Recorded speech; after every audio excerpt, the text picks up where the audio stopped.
vengan aquí. La conexión con los instrumentos informales es previa, es con el nacimiento de Musicisti. Entre las diversas bromas musicales que se hacían en el coro, una era tocar un peine o frotar un serrucho para que hiciera esas son ondas que larga un serrucho, o Marcos tenía una manguera con una embocadura de una boquilla de corneta con la que tocaba como si fuera un clarín. Bueno, eso fue, digamos, con eso surgió i Musicisti, con esos instrumentos. Se hizo el cello legüero, que era una mezcla de cello con un bombo legüero. Se hizo el bass pipe a vara, que fue el instrumento que tocaba el Flaco Massana, que era fantástico ese instrumento y lo tocaba él muy bien, que todavía tocamos. Así que digamos que el germen de este grupo fue la informalidad de los instrumentos. Con eso armamos nuestros primeros espectáculos. Si bien era un humor por ahí demasiado destinado, el humor de Musicisti, retomando tu pregunta, estaba por ahí demasiado destinado al público melómano, demasiado circunscripto a una élite cultural, digamos. Había rasgos de mucha calidad, había, qué sé yo. Ya estaba, por ejemplo, Marcos, que era una especie, con Gerardo Massana, ¿no? Que eran como tipos que tenían la cosa ideológica del humor muy, muy precisa, ¿no? Y que sin duda establecieron normas, ¿no? Johnny Musicisti tenía una inserción, te diría, más bien pequeña. Cantaba bien, tenía linda voz y era simpático ya en el escenario, pero yo no componía ni compongo música y tampoco escribo letra, sino que por ahí puedo inventar chistes o improvisar escenas sobre lo que componen mis compañeros, ¿no? Entonces la parte de mi inserción no fue fácil. Pasaron muchos años hasta que en el grupo se empezó a tomar conciencia de mi posibilidad creativa, porque yo no traía un papel escrito con letras o una música compuesta en el pentagrama. Entonces, hasta que se valoró mi aporte creativo fuera de esa zona, digamos, pasaron muchos años. Yo te diría que muchos. Yo creo que mi tipo gruñón, mi tipo malhumorado, mufado, me causó muchísimos problemas en la vida. Y Musicisti fue una parte importante de mi vida. Por supuesto que sí. A la vez mi escribano, mi tipo ordenado, mi saber de leyes, de contratos, me permitió una especie de sutil inserción administrativa, ¿no? Fui un poquito el manejador, ¿no? del grupo durante mucho tiempo. Ayudé a que se armara una especie de sociedad, de compañía productiva, ¿no?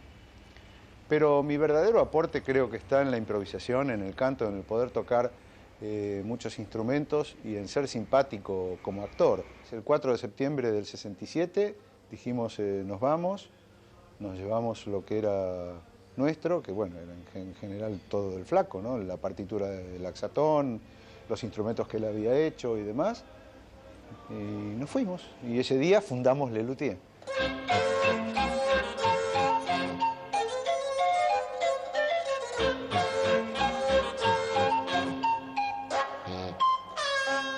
Finalmente hubo una división de los grupos, en dos grupos.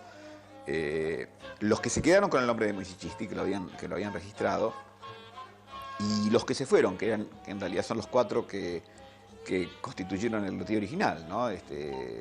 Daniel, Marcos, Gerardo Massana y Jorge Marona. Más o menos en 1967, cuando nosotros fundamos Lelutier, estábamos seguros de que no había ninguna perspectiva artística de vida, a tal punto que todos buscábamos trabajo, o teníamos trabajo, o seguimos estudiando nuestras carreras durante muchos años. Más o menos en el año 72 hicimos una temporada bastante larga, de unos cuantos meses, en el Teatro Margarita Xirgu, que era un café-concert, y nos fue muy bien, tan bien que medio vivíamos de lo que ganábamos ahí, circunstancia absolutamente novedosa para nosotros. Y nos llevó a la mayoría del grupo a dejar las profesiones. Carlitos Núñez, que se había quedado con i Musicisti un año y luego volvió y se incorporó al grupo, también dejó, igual que yo, en el 72. Y creo que alguno más también. Dejó directamente su profesión de lado y nos dedicamos al teatro. Pero era una apuesta incierta. Yo te diría que hasta los años 80 o 70 y mucho no teníamos una sensación fuerte de que podíamos vivir del trabajo en Lelutier.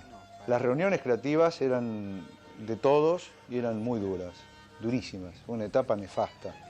Eran unas peleas insoportables, eran para mí un agobio espantoso porque yo no soy un tipo de ponerme a escribir, así que me pasaba horas y horas escuchando discutir y pelear a los compañeros o interviniendo yo y peleando yo también. Eran realmente lamentables. Y hasta que las empezamos a desarmar y se empezó a trabajar de a dos o de a uno y el grupo se salvó. Porque los proyectos así se pueden llevar adelante. Realmente componer una obra entre más de uno te diría que es muy difícil, entre más de dos es imposible.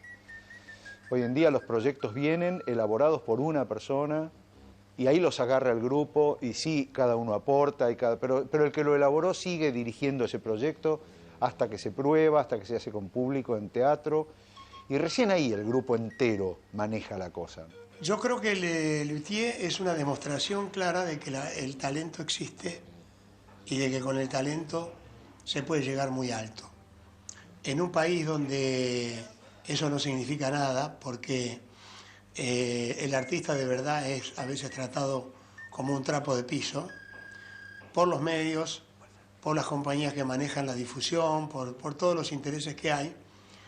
Sin embargo, Lelutier ha sabido conservar esa calidad desde un principio y ganar dinero con lo que han hecho. Sanitícola de la mar, sanitícola de los peces, no nos vuelvas a fallar.